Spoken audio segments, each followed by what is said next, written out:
சொந்தங்கள் அனைவருக்கும் வணக்கம். இன்னைக்கு பார்த்தீங்கன்னா நம்ம வீட்டில் பூத்த ஜாதி மல்லிப்பூ இப்போ எனக்கு தெரிஞ்ச மாதிரி எல்லாமே உங்கள் கூட கட்டி ஷேர் பண்ணிக்கலாம் அப்படின்னு சொல்லிட்டு நான் ஒவ்வொரு நாளும் ஒவ்வொரு மாதிரி எப்படி கட்டலான்னு ஷேர் பண்ணிகிட்ருக்கேன். இதுக்கு முந்தின வீடியோவில் பார்த்தீங்கன்னா நான் பேசிக்காக பிகினர்ஸாக இருந்தாலும் அவங்க எப்படி ஈஸியாக கட்ட முடியும்னு ஒரு வீடியோ ஷேர் பண்ணியிருக்கேன், அதையும் பாருங்கள். இன்றைக்கி பார்த்தீங்கன்னா அதே மாதிரி பூ கட்டுற நூலில் நம்ம இந்த ஜாதி பூவை நம்ம இப்போ கட்ட போகிறோம். இப்போ பார்த்தீங்கன்னா நீங்கள் எவ்வளோ பூ வேணுமோ நீங்கள் அந்தளவுக்கு எடுத்துக்கோங்க. நான் இன்றைக்கி கட்டுறதுல பார்த்தீங்கன்னா ரெண்டு பூவாக வச்சு நான் இன்றைக்கி கட்ட போகிறேன்.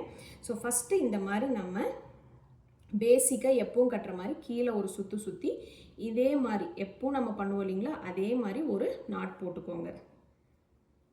இப்போ பாருங்கள், நம்ம பூ இந்த மாதிரி கட்டியாச்சு. இதுக்கப்புறம் நம்ம என்ன பண்ண போகிறோம் அப்படின்னா, ஃபஸ்ட்டு அதே மாதிரி இன்னொரு கட்டும் கட்டிட்டு இதே மாதிரி பூவை நல்லா கொஞ்சம் இறுக்கிக்கோங்க.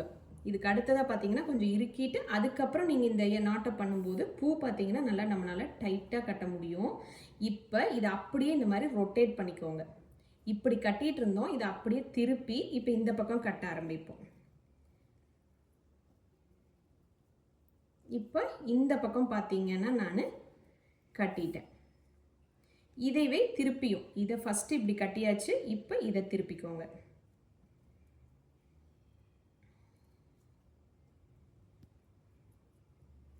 அதே மாதிரி நாட் பண்ணிவிட்டு அதே மாதிரி ஒரு முடிச்சு போட்டு பூவை வந்து நல்லா இறுக்கிக்கோங்க. உங்களுக்கு எந்த அளவுக்கு வேணுமோ அந்த அளவுக்கு இந்த உருட்டிட்டு இந்த முடிச்சை போட்டுக்கோங்க.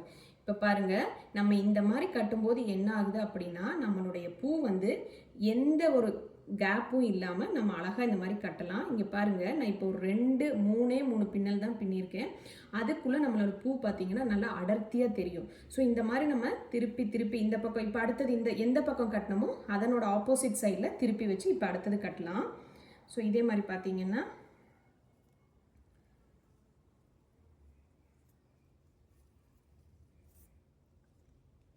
அடுத்தது நான் இந்த பக்கம் திருப்பிக்கிறேன். இப்படியே தொடர்ந்து நீங்கள் கட்டும்போது என்ன ஆகும்னா பூ வந்து நல்லா அடர்த்தியாக கிடைக்கும். அதே சமயத்தில் பார்த்தீங்கன்னா இந்த பூ வந்து கொஞ்சம் சீக்கிரமாக வாடாது. நம்ம ஒத்தையாக ஒரே வரியாக கட்டுறதை விட இந்த மாதிரி ரெட்டை சைடில் கட்டும்போது நம்மளுடைய தலைப்பகுதி படுற இடம் பார்த்தீங்கன்னா கொஞ்சம் வாடுமே ஒழிய, இந்த பக்கம் சைடில் நீங்கள் பார்க்கும்போது கொஞ்சம் மலர்கள் சீக்கிரமாக வாடாமல் இருக்கும்.